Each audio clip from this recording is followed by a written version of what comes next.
कभी कभी जीवन में ऐसे पल आते हैं जब मन एक शांत झील की तरह नहीं बल्कि बाढ़ में डूबे गांव की तरह बेकाबू हो जाता है, जहां हर सोच एक नया डर बनकर सामने आ जाती है। आज की कहानी एक ऐसे ही युवा की है जो अपने मन के अतिचिंतन से इतना टूट चुका था कि उसे लगा शायद जीवन में शांति उसके हिस्से में है ही नहीं। लेकिन फिर उसने कदम रखा बुद्ध के मार्ग पर और वहां उसे वो उत्तर मिला जिसने उसकी पूरी जिंदगी बदल दी। तो आइए शुरू करते हैं। दुख का मूल क्या है, बुद्ध की कहानी से समझो।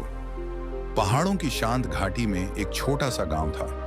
वहीं रहता था एक युवा जिसके मन का बोझ उसकी उम्र से कहीं ज्यादा भारी था।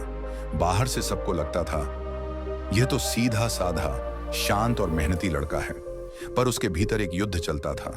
एक ऐसा युद्ध जिससे वह खुद भी थक चुका था। रात को नींद नहीं आती, दिन में मन में अति चिंतन की आंधी उठती और हर छोटी बात से दिल कांप जाता।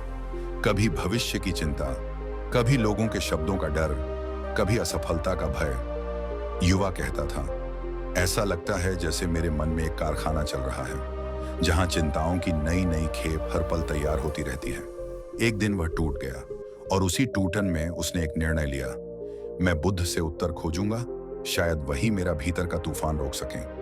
पहाड़ों के रास्ते, धूल भरी पगडंडी और लंबा सफर तय करके वह बुद्ध तक पहुंचा। वह उनके सामने बैठा, आंखों में थकान, चेहरे पर चिंता और आवाज में कांपती हुई उम्मीद। भगवान, मेरे मन में इतना दुख क्यों है? हर पल बेचैनी क्यों? हर सोच डर में क्यों बदल जाती है? दुख का मूल क्या है?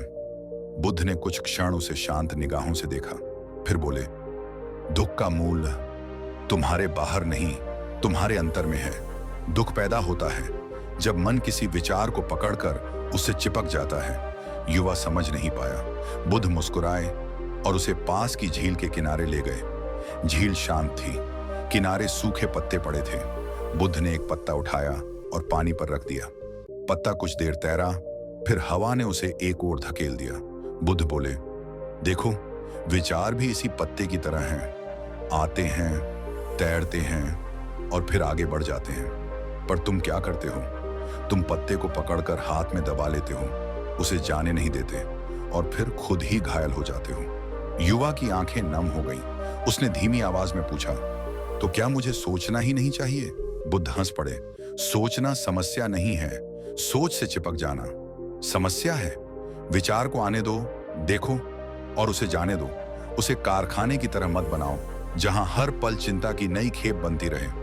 फिर बुद्ध ने अपनी सबसे गहरी शिक्षा दी, दुख तब जन्म लेता है जब मन जो है उसे छोड़कर जो होना चाहिए पर टिक जाता है। आसक्ति दुख का मूल है। युवा पहली बार अपने भीतर झांक रहा था। उसे एहसास हुआ कि शायद पूरा जीवन वह ऐसा ही करता आया है। भविष्य को लेकर आसक्ति, दूसरों की राय को लेकर आसक्ति, परिणाम से आसक्ति, हर छोटी सोच को पकड़े रखने की आसक्ति। उसकी आंखों से आंसू बह निकले। उसने कहा, भगवान, अगर मैं इन आसक्तियों को छोड़ दूं तो क्या मेरा मन शांत हो जाएगा?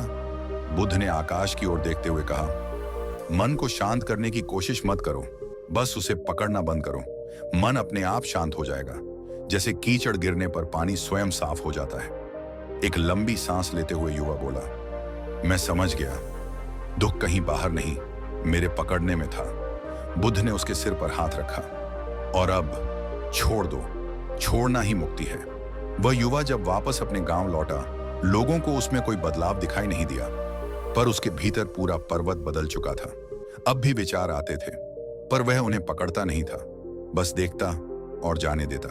धीरे धीरे उसका मन एक शांत झील जैसा बन गया और उसने एक बात गहराई से समझ ली, दुख बाहर नहीं है, दुख उस पकड़ में है जिसे हम मन कहते हैं। दोस्तों, अगर आज की कहानी ने आपके मन में कहीं भी एक छोटी सी रोशनी जगाई हो, तो याद रखना, विचार आना स्वाभाविक है, पर उन पर चिपक जाना मन को कैद कर देता है। दुख का मूल जानना मुश्किल नहीं, उसे छोड़ना मुश्किल है, और इसी छोड़ने में मुक्ति छिपी है। यदि आप भी मन के बोझ से थके हुए हैं, तो बुद्ध की यह शिक्षा अपने दिल में बसा लीजिए, जो छोड़ दिया वह आपको कभी दुख नहीं देगा।